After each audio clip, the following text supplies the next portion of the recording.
So we are on another lesson, and this is on following up with people that say no.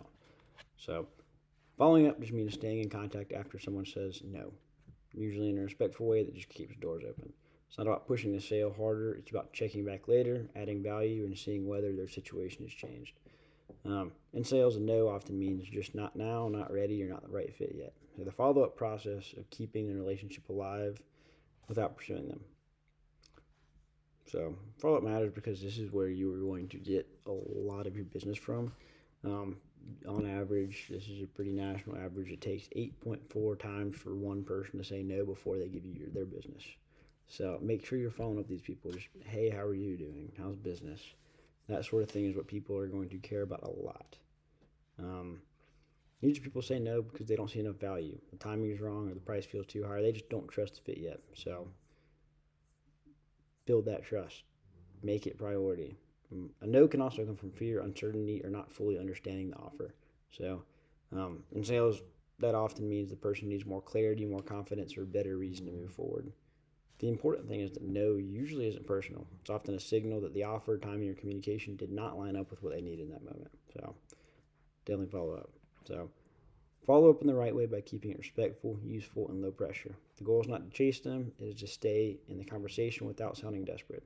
Good follow up does three things: it thanks them, gives them a helpful reason to reconnect, and leaves the door open. For example, instead of repeating your pitch, you might share something relevant. Ask a simple question or check whether anything has changed. The best time is usually after some space, not immediately after the no. Then keep your message short, specific, and calm so it feels like a professional touch point, not a sales pitch. The big idea is to add value and keep the relationship alive. That way, a no can still become a future yes. So, what to say in these follow up messages depends on the situation, but the core idea is always the same. Remind them of the conversation, add value, and make the next step easy to respond to. A simple follow up can say, like, hey, blank, I wanted to follow up on our conversation about blank. I thought this might be helpful based on what you mentioned. Would it make sense to reconnect and talk through the next steps? I mean, to be honest, this is my notes, but I wouldn't even go that far. I would just say, hey, how are you doing? Good talking to you last week. Wanted to see if you want to grab a coffee. Money move right there. They keep saying no or like frick off, whatever. Just keep it calm and respectful. Just thank them for their time. Um, just say, talk to you later because you're going to call them back. So when to follow up is also big. So you don't want to do it right after they told you no. I'd say follow up about 3 to 5 business days after you've sent a proposal.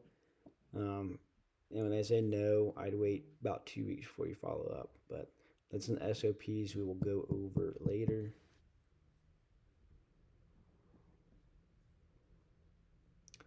But moving on is a rare thing that I'm going to be okay with. Because I'd say even if someone cusses you out or whatever, call them again. Must hurt. At a certain point, like if someone's business is failing, whatever, like they're not taking a risk, like there's a certain point where you have to move on because it's going to be a waste of your time. But I'm also an advocate of